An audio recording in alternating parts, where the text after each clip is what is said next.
All right, this is Algebra 2, Lesson 48, Radical Equations. All right, we have solved equations like this, right? Right? By using radicals. And when is there no solution? When it's a negative. When this is a negative number, because we don't take the square root of a negative number. This is lesson 48. All right, so anything squared cannot equal a negative. What if I begin with this? Can I take the square root of a number and get a negative number? Yes. You get plus or minus. They'll be both 1/2 of each other. Right. Okay, take the square root of -9 in your calculator. See what you get. 3i. Yes, which is not a real number. It's invisible. It's imaginary. Oh, that's But what I that's read. invisible is an I word. I love You got an error because your calculator's not in complex mode. You either get an error or you get 3i. You do not get a real number. There's no real solution. Now, when we do x squared equals 9, it always has to equal a positive number because when we take the square root, then x is both plus and minus 3. But it's plus and minus 3 because under the radical, 3 times 3. 3. It could also be negative 3 times. And it can also be negative 3 times negative 3. Here's what it cannot be. It cannot be negative 3 times positive 3. That's why we cannot square this and get a negative. Can't take the square root of it and get a negative. All right? So, when you have a radical equals a negative number, you're going to say no solutions, right? Now, if you end up with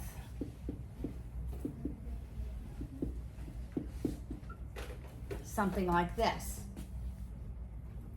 this could possibly work if x is greater than 9. However, it could also be that x is not greater than 9, which would render that a negative value. So when you have something like this and you go to solve it, the way that we solve it today, you must, without question, you must check your solutions. Got it? This is the only time you have to check your solutions. Write this down.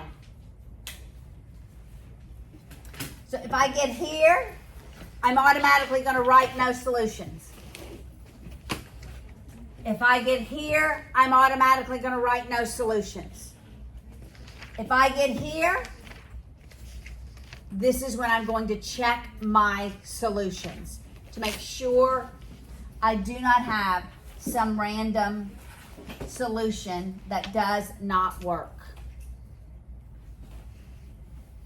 All right?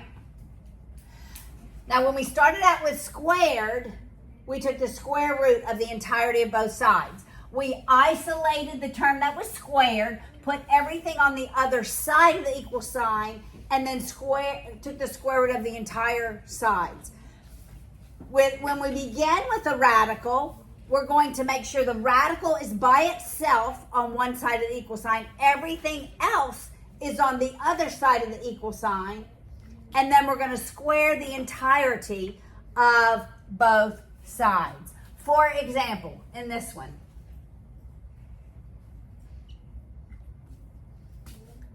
I would begin by squaring the entirety of both sides. Okay? What is the right hand side doing? It's just becoming x plus 2. Okay, the left-hand side is just becoming x plus 2. What is the right-hand side going to become? X minus 9 times x minus 9. Okay, I'm going to be pretty emphatic about this. So I want every ear and every brain cell that you have looking and paying attention. When I have two numbers added or subtracted, we do not distribute the exponent to both of the terms. We do not. Only when the terms are multiplied. Okay. Do not distribute that exponent to both the terms because the terms are added. The only time we can distribute an exponent is when the terms are multiplied. That's 9 squared x squared. Okay, so we're not going to make that mistake. We're not, right? Got it? When can we distribute an exponent? When terms are multiplied, not when they're added or subtracted. Got it? Okay. All right, let's look at the first example. That does not follow the rules of algebra.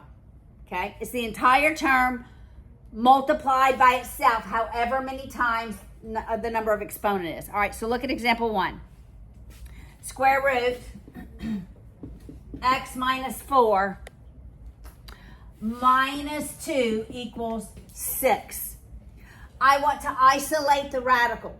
I want only the radical on one side. I don't want the radical multiplied by anything. I don't want anything added or subtracted to the radical. So I isolate it by moving the 2 to the other side through addition. And I'm left with the square root of x minus 4 equals 8. Now I'm going to square both sides.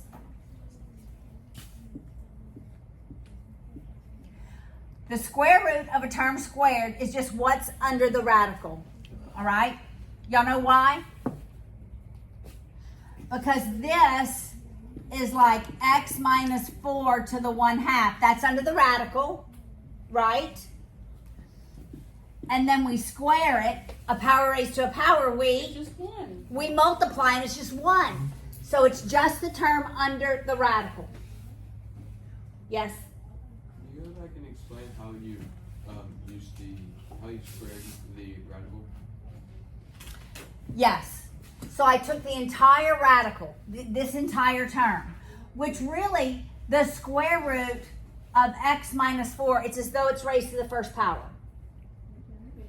If I rewrite the square root of a term in exponential form, I can write x minus 4 to the 1/2, because that's your numerator. Denominator, it's the square root. And then I am squaring it, so that 1/2 times 2 is just 1. And you're just left with x minus 4 to the first power, but I don't have to write that. And 8 squared is what? 64. I add the 4 on both sides, and what's the value of x? 16. All right, does that make sense? This becomes 64. The square root of 64 is 8 minus 2 is 6. You can quickly know if your solution is correct. Make sense? All right, let's look at the second example. Square root of x plus 4. So it's really x plus 4 to the 1/2, right? Plus 2 equals negative 7. I want to isolate the radical by subtracting 2 on both sides. We're going to work through this to show you how this does not work. No solution. There are no solutions. You absolutely can stop there. But what if we didn't catch it? What if we decided to square both sides? Then I'd end up with x plus 4 is 81, right? I'd subtract 4 and x is 77. So if I put in for x 77, that's the square root of 81, which is 9. Is 9 plus 2 negative 7? No. That's why at this point you can stop and say no solutions. So you can in your mind say anytime I have a radical, I'm checking my solution to know whether or not you have a valid solution. Make sense? All right, look at example 3. All right, example 3 is the square root x minus 3. I'm okay if you end up with a negative and you just stop there and say no solutions. All right? We're going to add the 3 to both sides. So we end up with the square root of x minus 3 is 8. Where do I go from here? Square both sides. On the left, I end up with x minus 3 equals 64. I add the 3 to both sides. X is 67. I can quickly go check by plugging in 67 here. That's the square root of 64. That's 8 minus 3. It is 5.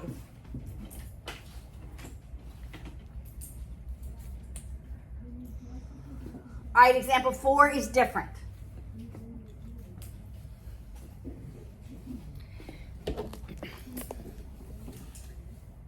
Example 4 is the square root of x squared plus 2x plus 13 minus 3 equals x. So when I move the 3 over, I end up with a binomial on the right-hand side. That's when I'm saying I have to check my solution. All right? So I'm going to add the 3 to both sides. I end up with a square root of x squared plus 2x plus 13 is x plus 3. I'm going to make myself a note. I have to check this solution, because I don't know if this left-hand side is going to be, right-hand side is going to be negative. All right, I'm squaring the right-hand side. Remembering this is a binomial. It's the binomial times itself. We're not distributing that exponent to the terms inside the binomial. On the left-hand side, I'm left with a trinomial x squared plus 2x plus 13. On the right-hand side, I have to FOIL x plus 3 times x plus 3.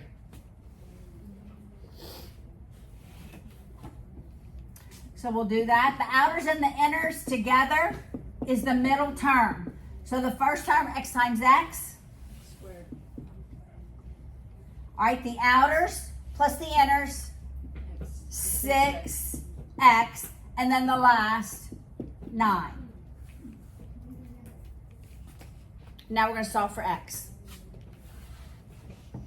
Our x squareds cancel out because I can subtract x squared from both sides, and they cancel out. I think I want to move my x's to the right, my constant to the left. It doesn't matter because you're going to end up with the same value. But I like to move my x to where, if I can, it'll be a positive coefficient. So I'm going to subtract 2x from both sides, and I'll subtract 9 from both sides. And I'm left with 4 equals 4x. By dividing both sides by 4, x is 1. I'm going to check it. All right, so does the square root of 1 squared plus 2 times 1 plus 13 minus 3, does it equal 1? All right, that's 1 plus 2, which is 3. Yes, ma'am? Wouldn't it be equals 4? Because it would be x plus 3. I left the 3 over here. Yes, it could be. Yes. Oh, never mind. I went back to the original. Okay. All right, so it's 3. That's 16. The square root of 16 is 4. Is 4 minus 3 1? Yes. 4 minus 3 is 1. It is a solution. So anytime you have a variable on the right-hand side, not under the radical, you have to check your solution. Check it. All right, any questions?